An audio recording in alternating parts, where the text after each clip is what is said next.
Hi, I'm Chappington, and this is Chapter 15 of Skrælige. So we're going to do something a little bit different here, since I'm about to go on vacation for a month, but it's been a while since the last chapter. I figured I'd put something up that covers at least what I finished up until now.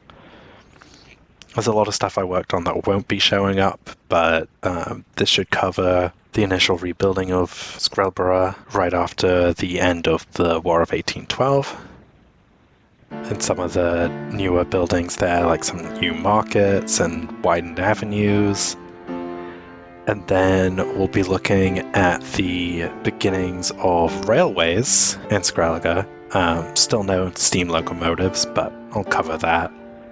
And then we'll do a brief bit about the Omnibus, which is the custom asset that I released recently, and kind of the predecessor to the modern bus.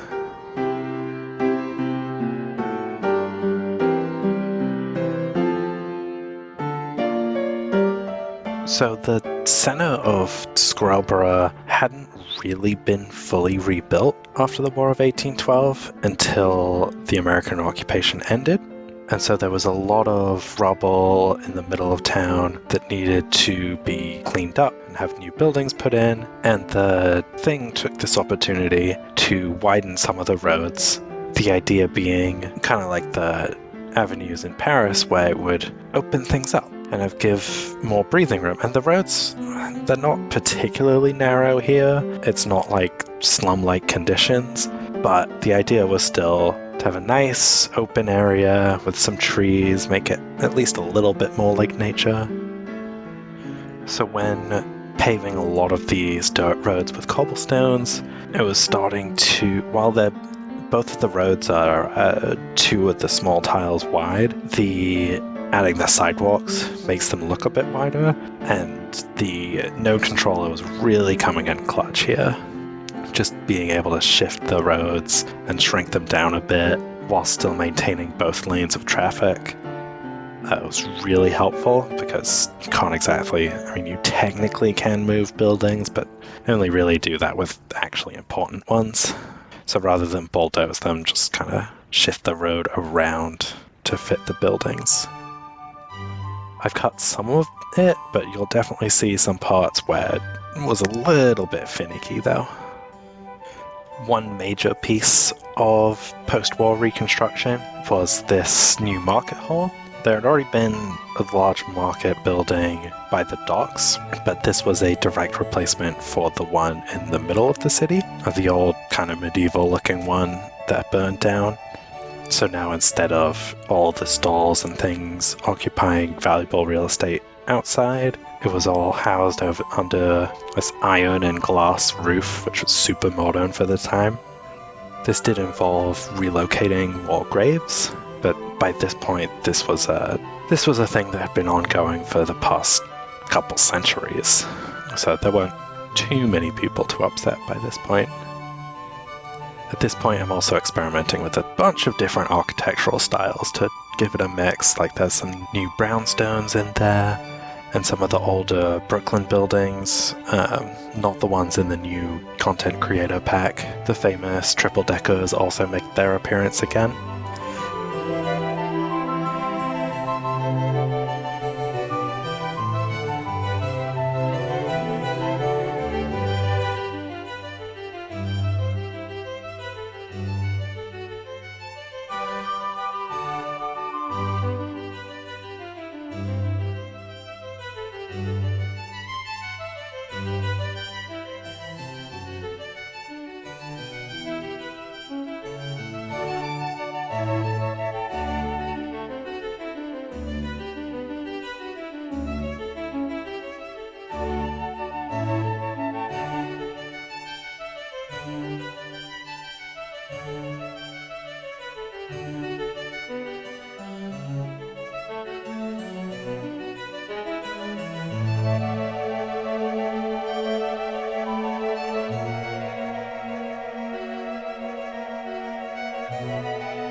Now, the other big thing, which I think adds a lot of life to the city, is the tree-lined avenues.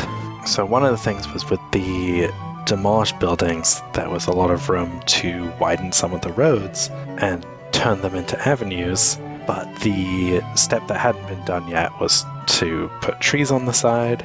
In fact, one of the definitions of avenue is a road that is lined with trees. And then some simple work just with the prop line tool turns these roads from just empty canyons of cobblestone to really nice looking roads.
So next we move on to the railroads. So the kind of the first places where we see a role for building actual permanent steel rails is from mines and quarries and things like that, where you're trying to move bulk goods. The main place we're going to be focusing on is the Eirstein Copper Railway, using the Skrælige name for Copperstein.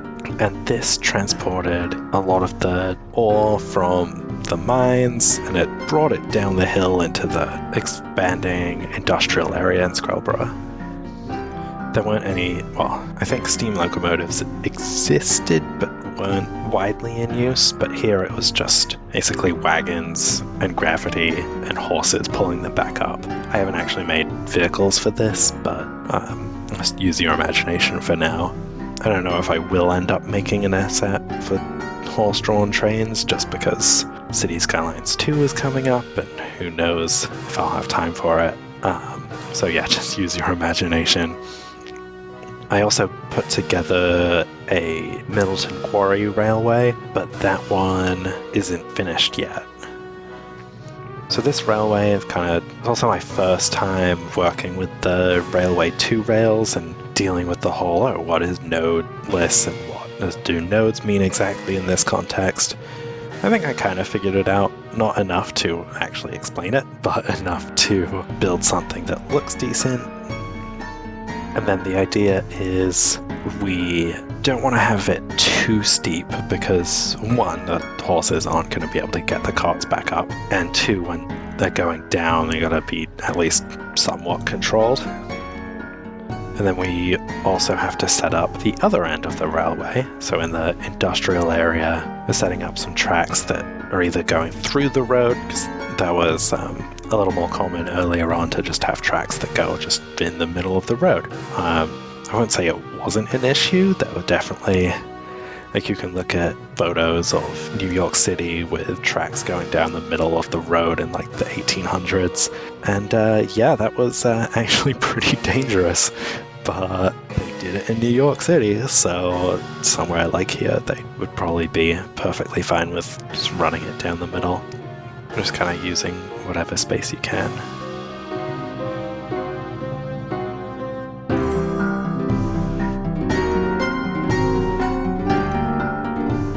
This does go through some farmland because that was definitely easier to acquire, but generally speaking, just trying to find the cheapest route that's still the most efficient. And it's a lot easier to just get pieces of agricultural land rather than actually knocking down houses.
And then as part of this, well, the railway is part of the industrial expansion, but I built it the other way around.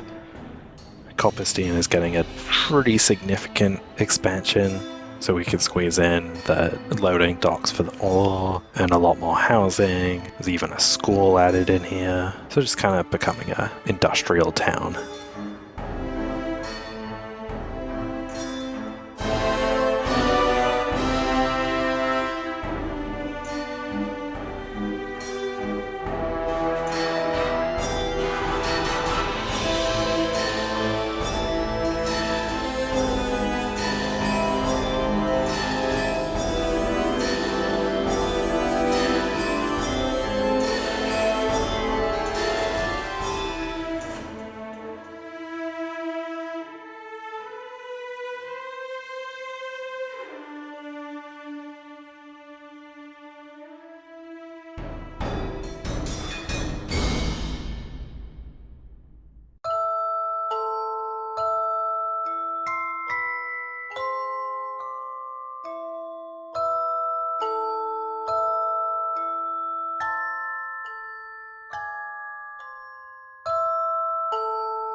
And then the last part of working on the railway is adding the loading and, well, mostly unloading docks and just railway access for the industrial buildings down by the river.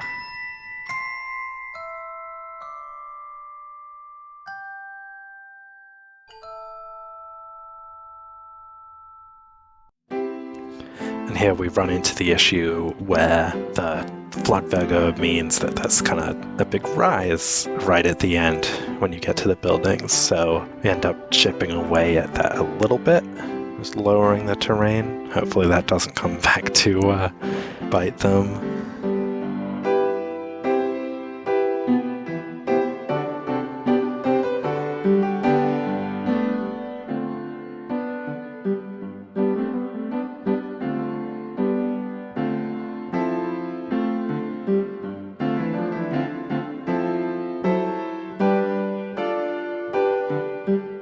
And then after messing around with the tracks here, I realized that we're probably going to need a much longer space to put the platforms on.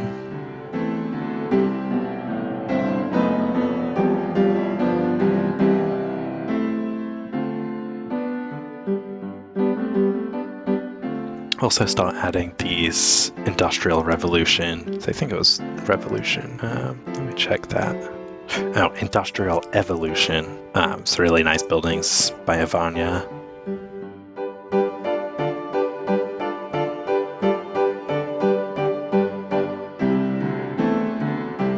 And then right at the end, just filling in a few more blocks here. And that is the first railway. And then the Omnibus, which is the asset that I've been going on a bit about. The Omnibus is kind of the first vehicle that we could consider a public bus. It's not something that you needed to book beforehand, like most stagecoaches were.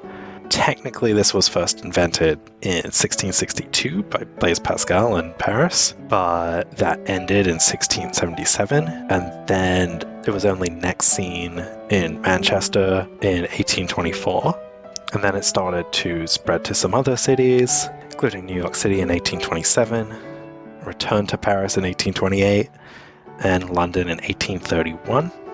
I haven't settled on an exact date. The omnibuses start to appear in the 1830s in Skrælige as well.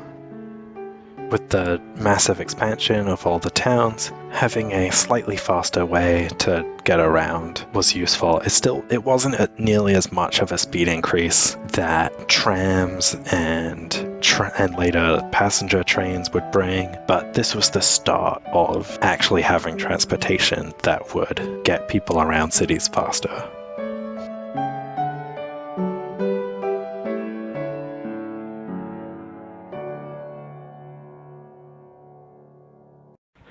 So that's what I've got for chapter 15. It was kind of a assortment of rebuilding and some new transportation. There's a lot of other building that I've done, but it's not complete except for Haven. None of the towns are at their target 1836 population. So I'm trying to get the numbers to where they're proportional to what you'd expect in the time. There was a lot of growth and immigration in this time in history in North America, so wanted to match that. But the problem is that just requires a lot of expansion and new buildings and just making sure that it gets done in a sensible way. And that takes time, which is part of the reason why this has been slowing down a lot. Hope you enjoyed this. They'll have definitely a chapter 16 out with the way that City Skylines 2 has been announced for October 24th, so the schedule that I've been going by, I'm not sure there's going to be... We're not planning on doing much more, apart from maybe a mega time lapse. So yeah, hope you enjoyed.